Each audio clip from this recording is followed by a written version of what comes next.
तो आइए सुनते हैं प्रेमचंद की कहानियों का संग्रह मानसरोवर भाग 1 का एक कहानी जिसका नाम है कायर। युवक का नाम केशव था, युवती का प्रेमा।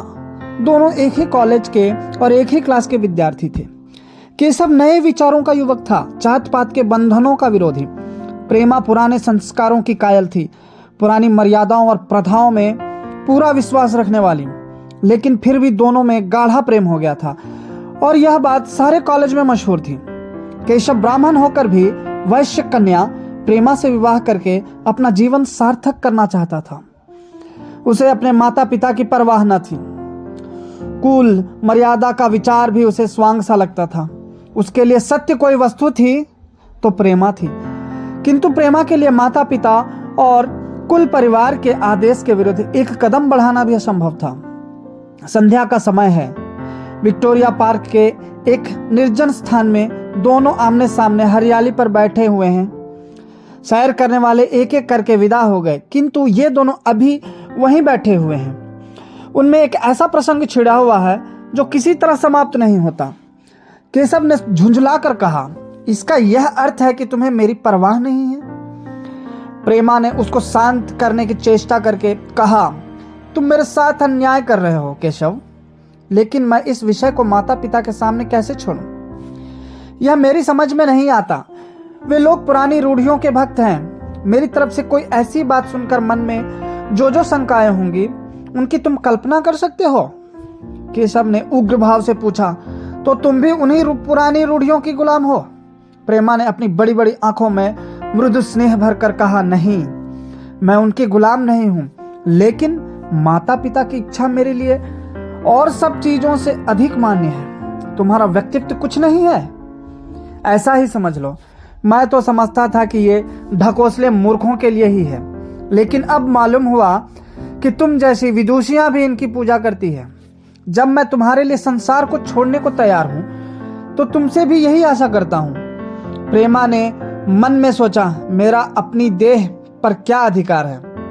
जिन माता पिता ने अपने रक्त से मेरी सृष्टि की है और अपने स्नेह से उसे पाला है, उनकी मर्जी के खिलाफ कोई काम करने का उसे कोई हक नहीं। उसने दीनता के साथ केशव से कहा, क्या प्रेम स्त्री और पुरुष के रूप में ही कर सकता है, मैत्री के रूप में नहीं? मैं तो आत्मा का बंधन समझती हूँ। केशव ने कठोर भाव से कहा, इन दार्शनिक विचारों से तुम मुझे पागल कर दोगी प्रेमा। बस इतना ही समझ लो, मैं निराश होकर जिंदा नहीं रह सकता। मैं प्रत्यक्षवादी हूं और कल्पनाओं के संसार में प्रत्यक्ष का आनंद उठाना मेरे लिए असंभव है। यह कहकर उसने प्रेमा का हाथ पकड़कर अपनी ओर खींचने की चेष्टा की। प्रेमा ने झटके से हाथ छुड़ा लिया और बोली, नहीं केशव, मैं कह चुकी हूं कि मैं स्वतंत्र नहीं हूं। तुम मुझसे वह चीज ना मांगो जिस पर मेरा कोई अधिकार नहीं है। केशव को अगर प्रेमा ने कठोर शब्द कहे होते तो भी उसे इतना दुख ना होता। एक क्षण तक वह मन मारे बैठा रहा, फिर उठकर निराशा भरे स्वर में बोला, जैसी तुम्हारी इच्छा। आहिस्ता आहिस्ता कदम सा उठाता हुआ वहां से चला गया। प्रेमा अब भी वहीं बैठी आंसू बहाती रही। रात को भोजन करके प्रेमा जब अपनी मां के साथ लेटी तो उसकी आंखों में नींद न थी। केशव ने उसे एक ऐसी बात कह दी थी जो चंचल पानी में पड़ने वाली छाया की तरह उसके दिल पर छाई हुई थी। प्रतिक्षण उसका रूप बदलता था। वह उसे स्थिर न कर सकती थी। माता से इस विषय में कुछ कहे तो कैसे, लज्जा मुंह बंद कर देती थी। उसने सोचा, अगर केशव के साथ मेरा विवाह ना हुआ तो उस समय मेरा क्या कर्तव्य होगा? अगर केशव ने कुछ उद्दंडता कर डाली तो मेरे लिए संसार में फिर क्या रह जाएगा? लेकिन मेरा बस ही क्या है? इन भांति भांति के विचारों में एक बात जो उसके मन में निश्चित हुई वह यह थी कि केशव के सिवा वह और किसी से विवाह न करेगी। उसकी माता ने पूछा, क्या तुझे अब तक नींद ना आई? मैंने तुझसे कितनी बार कहा कि थोड़ा बहुत घर का काम काज किया कर, लेकिन तुझे किताबों से ही फुर्सत नहीं मिलती। 4 दिन में तू पराये घर जाएगी। कौन जाने कैसा घर मिले। अगर कुछ काम करने की आदत ना रही तो कैसे निवाह होगा? प्रेमा ने भोलेपन से कहा, मैं पराये घर जाऊंगी ही क्यों? माता ने मुस्कुरा कर कहा, लड़कियों के लिए यही तो सबसे बड़ी विपत्ति है बेटी। माँ बाप की गोद में पलकर ज्यों ही सयानी हुई दूसरी की हो जाती है। अगर अच्छे प्राणी मिले तो जीवन आराम से कट गया, नहीं रो रो कर दिन काटना पड़ा। सब कुछ भाग्य के अधीन है। अपनी बिरादरी में तो मुझे कोई घर नहीं भाता। कहीं लड़कियों का आदर नहीं, लेकिन करना तो बिरादरी में ही पड़ेगा। ना जाने यह जात पात का बंधन कब टूटेगा। प्रेमा डरते डरते बोली, कहीं कहीं तो बिरादरी के बाहर भी विवाह होने लगे हैं। उसने कहने को कह दिया, लेकिन उसका हृदय कांप रहा था कि माताजी कुछ भांप न जाए। माता ने विस्मय के साथ पूछा, क्या हिंदुओं में ऐसा हुआ है? फिर उसने आप उस प्रश्न का जवाब भी दिया, और 2-4 जगह ऐसा हो भी गया तो उससे क्या होता है? प्रेमा ने इसका कुछ जवाब न दिया। भय हुआ कि माता कहीं उसका आशय समझ न जाए। उसका भविष्य एक अंधेरी खाई की तरह उसके सामने मुंह खोले खड़ा था, मानो उसे निगल जाएगा। उसे ना जाने कब नींद आ गई। प्रातः काल प्रेमा सोकर उठी तो उसके मन में एक विचित्र साहस का उदय हो गया था। सभी महत्वपूर्ण फैसले हम आकस्मिक रूप से कर लिया करते हैं, मानो कोई दैवी शक्ति हमें उनकी ओर खींचे ले जाती है। वही हालत प्रेमा की थी।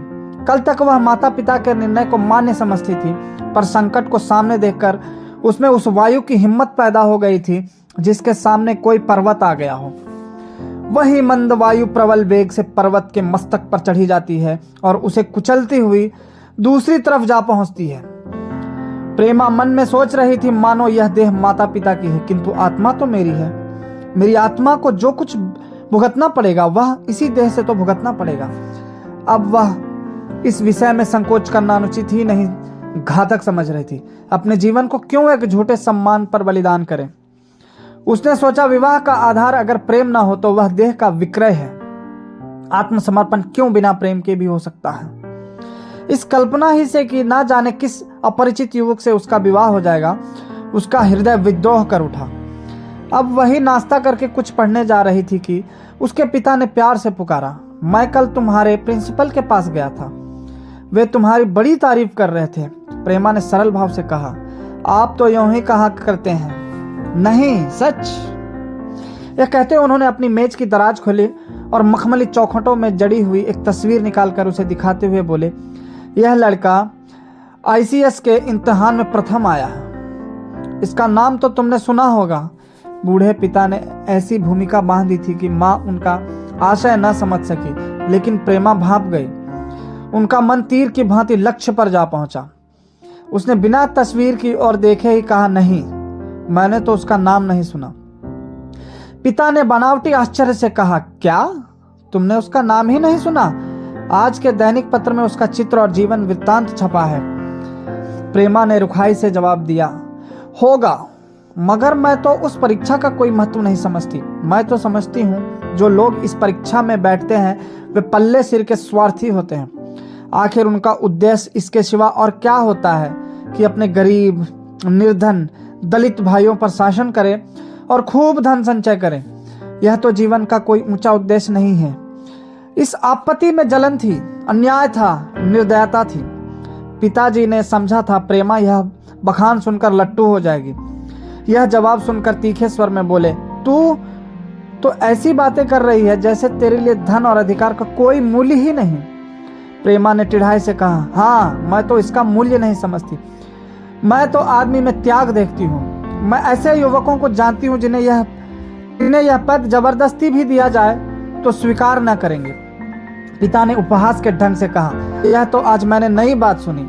मैं तो देखता हूँ कि छोटी छोटी नौकरी के लिए लोग मारे मारे फिरते हैं। मैं जरा उस लड़के की सूरत देखना चाहता हूँ जिसने इतना त्याग हो। मैं तो उसकी पूजा करूंगा। शायद किसी दूसरे अवसर पर यह शब्द सुनकर प्रेमा लज्जा से सिर झुका लेती, पर इस समय उसकी दशा उस सिपाही की सी थी जिसके पीछे गहरी खाई हो। आगे बढ़ने के सिवा उसके लिए और कोई मार्ग न था। अपने आवेश को संयम से दबाती हुई, आंखों में विद्रोह भरे, वह अपने कमरे में गई और केशव के कई चित्रों में से वह एक चित्र चुनकर लाई जो उसकी निगाह में सबसे खराब था और पिता के सामने रख दिया। बूढ़े पिताजी ने चित्र को उपेक्षा के भाव से देखना चाहा, लेकिन पहली दृष्टि ही में उसने उन्हें आकर्षित कर लिया। ऊंचा कद था और दुर्बल होने पर भी उसका गठन स्वास्थ्य और संयम का परिचय दे रहा था। मुख पर प्रतिभा का तेज ना था, पर विचारशीलता का कुछ ऐसा प्रतिबिंब था जो उसके मन में विश्वास पैदा करता था। उन्होंने उस चित्र की ओर देखते हुए पूछा, यह किसका चित्र है? प्रेमा ने संकोच से सिर झुकाकर कहा, यह मेरे ही क्लास में पढ़ते हैं, अपनी ही बिरादरी का है। प्रेमा की मुख मुद्रा धूमिल हो गई। इसी प्रश्न के उत्तर पर उसकी किस्मत का फैसला हो जाएगा। उसके मन में पछतावा हुआ कि व्यर्थ में मैं इस चित्र को यहाँ लाई। उसमें एक क्षण के लिए जो दृढ़ता आई थी वह इस पहले प्रश्न के सामने कातर हो उठी। दब हुई आवाज में बोली, जी नहीं, वह ब्राह्मण है। और यह कहने के साथ ही क्षुब्ध होकर कमरे से निकल गई, मानो यहाँ की वायु में उसका गला घुटा जा रहा हो, और दीवार की आड़ में होकर रोने लगी। लाला जी को तो पहले ऐसा क्रोध आया कि प्रेमा को बुलाकर साफ साफ कह दे कि यह संभव है। वे उसी गुस्से में दरवाजे तक आए, लेकिन प्रेमा को रोते देखकर नम्र हो गए। इस युवक के प्रति प्रेमा के मन में क्या भाव थे यह उनसे छिपा ना रहा। वे स्त्री शिक्षा के पूरे समर्थक थे, लेकिन इसके साथ ही कुल मर्यादा की रक्षा भी करना चाहते थे। अपनी ही जाति के सुयोग वर्ग के लिए अपना सर्वस्व अर्पण कर सकते थे, लेकिन उस क्षेत्र के बाहर कुलीन से कुलीन और योग्य से योग्य वर्ग की कल्पना भी उनके लिए असह्य थी। इससे बड़ा अपमान वे सोच ही ना सकते थे। उन्होंने कठोर स्वर में कहा, आज से कॉलेज जाना बंद कर दो। अगर शिक्षा कुल मर्यादा को डुबोना ही सिखाती है तो कुशिक्षा है। प्रेमा ने कातर कंठ से कहा, परीक्षा तो समीप आ गई है। लाला जी ने दृढ़ता से कहा, आने दो, और फिर अपने कमरे में जाकर विचारों में डूब गए। 6 महीने गुजर गए। लाला जी ने घर में आकर पत्नी को एकांत में बुलाकर बोले, जहां तक मुझे मालूम है केशव बहुत ही सुशील और प्रतिभाशाली युवक है। मैं तो समझता हूँ प्रेमा इस शोक में घुल घुल कर प्राण दे देगी। तुमने भी समझाया, मैंने भी समझाया, दूसरे ने भी समझाया, पर उस पर कोई असर ही नहीं होता। ऐसी दशा में हमारे लिए और क्या उपाय है? उनकी पत्नी ने चिंतित भाव से कहा, कर तो दोगे, लेकिन रहोगे कहाँ? ना जाने कहाँ से यह कुलक्षणी मेरी कोख में आई। लाला जी ने भवे सिकोड़ कर तिरस्कार के साथ कहा, यह तो 1000 दफा सुन चुका, लेकिन कुल मर्यादा के नाम को कहाँ तक रोएं? चिड़िया का पर खोलकर यह आशा करना कि वह तुम्हारे आंगन में ही फुदकती रहेगी भ्रम है। मैंने इस पर ठंडे दिल से विचार किया और इस नतीजे पर पहुंचा हूं कि हमें इस आप धर्म को स्वीकार कर लेना ही चाहिए। कुल मर्यादा के नाम पर मैं प्रेमा की हत्या नहीं कर सकता। दुनिया हंसती हो हंसे, मगर वह जमाना बहुत जल्द आने वाला है जब ये सभी बंधन टूट जाएंगे। आज भी सैकड़ों विवाह जात पात के बंधनों को तोड़कर हो चुके हैं। अगर विवाह का उद्देश्य स्त्री और पुरुष का सुखमय जीवन है तो हम प्रेमा की उपेक्षा नहीं कर सकते हैं। वृद्धा ने क्षुब्ध होकर कहा, जब तुम्हारी यही इच्छा है तो मुझसे क्या पूछते हैं? लेकिन मैं कह देती हूँ कि मैं इस विवाह के नजदीक ना जाऊंगी, ना कभी इस छोकरी का मुंह देखूंगी। समझ लूंगी जैसे और सब लड़के मर गए वैसे यह भी मर गई। तो फिर आखिर तुम क्या करने को कहती हो? क्यों नहीं उस लड़के से विवाह कर देते? उसमें क्या बुराई है? वह 2 साल में सिविल सर्विस पास करके आ जाएगा। केशव के पास क्या रखा है? बहुत होगा किसी दफ्तर में क्लर्क हो जाएगा। और अगर प्रेमा प्राण हत्या कर ले तो कर ले, तुम तो उसे और सह देते हो। जब उसे हमारी परवाह नहीं तो हम उसके लिए अपने नाम को क्यों कलंकित करें? प्राण हत्या करना कोई खेल नहीं है, यह सब धमकी है। मन घोड़ा है, जब तक उसे लगाम ना दो पूरे पर हाथ भी ना रखने देगा। जब उसके मन का यह हाल है तो कौन कहे केशव के साथ ही जिंदगी भर निवाह करेगी? जिस तरह आज उससे प्रेम है उसी तरह कल दूसरे से हो सकता है। तो क्या पते पर अपना मांस बिकवाना चाहते हो? लाला जी ने स्त्री को प्रश्न सूचक दृष्टि से देखकर कहा, और अगर वह कल खुद जाकर केशव से विवाह कर ले तो तुम क्या कर लोगे? फिर तुम्हारी कितनी इज्जत रह जाएगी? वह चाहे संकोचवश या हम लोगों के लिहाज से यूं ही बैठी रहे, पर यदि जिद पर कमर बांध ले हम तुम कुछ नहीं कर सकते। इस समस्या का ऐसा भीषण अंत भी हो सकता है। यह इस वृद्धा के ध्यान में भी न आया था। यह प्रश्न बम के गोले की तरह उसके मस्तक पर गिरा। एक क्षण तक वह अवाक बैठी रह गई, मानो इस आघात ने उसकी बुद्धि की धज्जियां उड़ा दी। फिर पराभूत होकर बोली, तुम्हें अनोखी ही कल्पनाएं सूझती है। मैंने तो आज तक कभी भी नहीं सुना कि किसी कुलीन कन्या ने अपनी इच्छा से विवाह किया है। तुमने ना सुना हो, लेकिन मैंने सुना है और देखा है, और ऐसा होना बहुत संभव है। जिस दिन ऐसा होगा उस दिन तुम मुझे जीती ना देखोगे। मैं यह नहीं कहता कि ऐसा होगा, लेकिन होना संभव है। तो जब ऐसा होना है तो इससे तो यही अच्छा है कि हम इसका प्रबंध करें। जब नाक ही कट रही है तो तेज छुरी से क्यों ना कटे? कल केशव को बुला कर देखो क्या कहता है। केशव के पिता सरकारी पेंशनर थे, मिजाज के चिड़चिड़े और कृपण। धर्म के आडंबरों में ही उनके चित्त को शांति मिलती थी। कल्पना शक्ति का अभाव था, किसी के मनोभावों का सम्मान न कर सकते थे। वह भी उस संसार में रहते थे जिसमें उन्होंने अपने बचपन और जवानी के दिन काटे थे। नवयुग की बढ़ती हुई लहर को वे सर्वनाश कहते थे और कम से कम अपने घर को दोनों हाथों और दोनों पैरों का जोर लगाकर उससे बचाए रखना चाहते थे। इसलिए जब एक दिन प्रेमा के पिता उसके पास पहुंचे और केशव से प्रेमा के विवाह का प्रस्ताव किया तो बूढ़े पंडित जी अपने आप में न रह सके। धुंधली आंखें फाड़ कर बोले, आप भंग तो नहीं खा गए? इस तरह का संबंध और चाहे जो कुछ हो विवाह नहीं है। मालूम होता है आपको भी नए जमाने की हवा लग गई। बूढ़े बाबूजी ने नम्रता से कहा, मैं खुद ऐसा संबंध नहीं पसंद करता। इस विषय में मेरे भी वही विचार है जो आपके, पर बात ऐसी आ पड़ी है कि मुझे विवश होकर आपकी सेवा में आना पड़ा। आजकल के लड़के और लड़कियां कितने स्वेच्छाचारी हो गए हैं, यह तो आप जानते ही हैं। हम बूढ़े लोगों के लिए अब अपने सिद्धांतों की रक्षा करना कठिन हो गया है। मुझे भय है कि कहीं ये दोनों निराश होकर अपनी जान पर न खेल जाएं। बूढ़े पंडित जी जमीन पर पांव पटकते हुए गरज उठे, आप क्या कहते हैं साहब? आपको शर्म नहीं आती? हम ब्राह्मण हैं और ब्राह्मणों में भी कुलीन। ब्राह्मण कितने ही पतित हो गए हों, इतने मर्यादा शून्य नहीं हुए हैं कि बनिए बक्कालों की लड़की से विवाह करते फिरे। जिस दिन कुलीन ब्राह्मणों में लड़कियां न रहेंगी उस दिन यह समस्या उपस्थित हो सकती है। मैं कहता हूँ आपको मुझसे यह बात कहने का साहस कैसे हुआ? बूढ़े बाबूजी की जितना ही दबते थे उतना ही पंडित जी बिगड़ते थे। यहाँ तक कि लाला जी अपना अपमान ज्यादा ना सह सके और अपनी तकदीर को कोसते हुए चले गए। उसी वक्त केशव कॉलेज से आया। पंडित जी ने तुरंत उसे बुलाकर कठोर कंठ से कहा, मैंने सुना है तुमने किसी बनिए की लड़की से अपना विवाह कर लिया है। यह खबर कहाँ तक सही है? केशव ने अनजान बनकर पूछा। आपसे किसने कहा?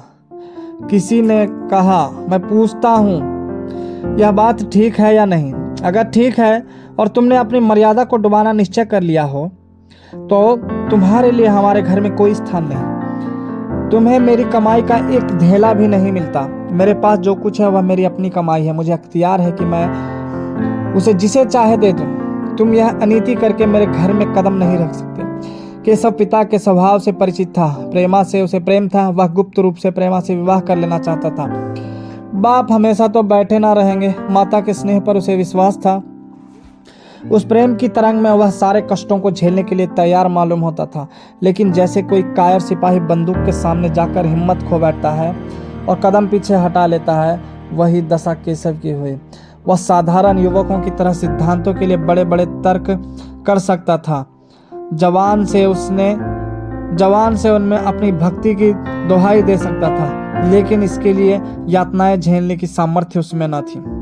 अगर वह अपनी जिद पर अड़ा और पिता ने भी अपनी टेक रखी तो उसका कहाँ ठिकाना लगेगा?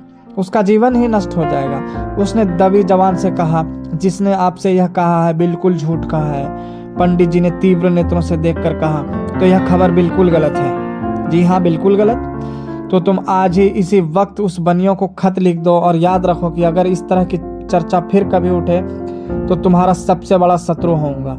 बस जाओ। केशव और कुछ न कह सका। वह यहाँ से चला तो ऐसा मालूम होता था कि पैरों में दम नहीं है। दूसरे दिन प्रेमा ने केशव के नाम यह पत्र लिखा। प्रिय केशव, तुम्हारे पूज्य पिताजी ने लाला जी के साथ जो अशिष्ट और अपमानजनक व्यवहार किया है उसका हाल सुनकर मेरे मन में बड़ी शंका उत्पन्न हो रही है। शायद उन्होंने तुम्हें भी डांट फटकार बताई होगी। ऐसी दशा में मैं तुम्हारे निश्चय सुनने के लिए विकल हो रही हूँ। तुम्हारे साथ हर तरह का कष्ट झेलने को तैयार हूँ। मुझे तुम्हारे पिताजी की संपत्ति का मोह नहीं है। मैं तो केवल तुम्हारा प्रेम चाहती हूँ और उसी में प्रसन्न हूँ। आज शाम को यही आकर भोजन करो। दादा और माँ दोनों तुमसे मिलने के लिए बहुत इच्छुक हैं। मैं वह स्वप्न देखने में मग्न हूँ जब हम दोनों उस सूत्र में बंध जाएंगे जो टूटना नहीं जानता, जो बड़ी से बड़ी आपत्ति में भी अटूट रहता है। तुम्हारी प्रेमा। संध्या हो गई और इस पत्र का कोई जवाब न आया। उसकी माता बार बार पूछती थी, केशव आए नहीं? बूढ़े लाला भी द्वार की ओर आंखें लगाए बैठे थे। यहाँ तक कि रात के 9 बज गए, पर ना तो केशव ही आया ना उनका पत्र। प्रेमा के मन में भांति भांति के संकल्प विकल्प उठ रहे थे। कदाचित उन्हें पत्र लिखने का अवकाश ना मिला होगा या आज आने की फुर्सत ना मिली होगी। कल अवश्य आ जाएंगे। केशव ने पहले उसके पास जो प्रेम पत्र लिखे थे उन सबको उसने फिर पढ़ा। उनके एक एक शब्द से कितना अनुराग टपक रहा था, उनमें कितना कंपन था, कितनी विकलता, कितनी तीव्र आकांक्षा। फिर उसे केशव के वे वाक्य याद आए जो उसने सैकड़ों ही बार कहे थे। कितनी बार वह उसके सामने रोया था। इतने प्रमाणों के होते हुए निराश के लिए कहाँ स्थान था, मगर फिर भी सारी रात उसका मन जैसे सूली पर टंगा रहा। प्रातःकाल केशव का जवाब आया। प्रेमा ने कांपते हुए हाथों से पत्र लेकर पढ़ा। पत्र हाथ से गिर गया। ऐसा जान पड़ा मानो उसकी देह का रक्त स्थिर हो गया हो। लिखा था, मैं बड़े संकट में हूँ कि तुम्हें क्या जवाब दूं। मैंने इधर इस समस्या पर खूब ठंडे दिल से विचार किया है और इस नतीजे पर पहुंचा हूं कि वर्तमान दशाओं में मेरे लिए पिता की आज्ञा की उपेक्षा करना दुस्सह है। मुझे कायर ना समझना, मैं स्वार्थी भी नहीं हूं, लेकिन मेरे सामने जो बाधाएं हैं उन पर विजय पाने की शक्ति मुझ में नहीं है। पुरानी बातों को भूल जाओ, उस समय मैंने इन बाधाओं की कल्पना न की थी। प्रेमा ने एक लंबी गहरी जलती हुई सांस खींची और उस खत को फाड़ कर फेंक दिया। उसकी आंखों से अश्रुधारा बहने लगी। जिस केशव को उसने अपने अंतःकरण से वर लिया था वह इतना निष्ठुर हो जाएगा, इसकी उसको रत्ती भर भी आशा न थी। ऐसा मालूम पड़ा मानो अब तक वह कोई सुनहला स्वप्न देख रही थी, पर आंख खुलने पर वह सब कुछ अदृश्य हो गया। जीवन में जब आशा की लुप्त हो गई तो अब अंधकार के सिवा और क्या रहा। अपने हृदय की सारी संपत्ति लगाकर उसने एक नाव लदवाई थी, वह नाव जलमग्न हो गई। अब दूसरी नाव कौन वहां से लदवाए। अगर वह नाव टूटी है तो उसके साथ वह भी डूब जाएगी। माता ने पूछा, क्या केशव का पत्र है? प्रेमा ने भूमि की ओर ताकते हुए कहा, हाँ, उनकी तबीयत अच्छी नहीं है, इसके सिवा वह और क्या कहे। केशव की निष्ठुरता और बेवफाई का समाचार कहकर लज्जित होने का साहस उसमें न था। दिन भर वह घर के काम धंधों में लगी रही, मानो उसे कोई चिंता ही नहीं है। रात को उसने सबको भोजन कराया, खुद भी भोजन किया और बड़ी देर हारमोनियम पर गाती रही। मगर सवेरा हुआ तो उसके कमरे में उसकी लाश पड़ी हुई थी। प्रभात की सुनहरी किरणें उसके पीले मुख को जीवन की आभा प्रदान कर रही थी। धन्यवाद।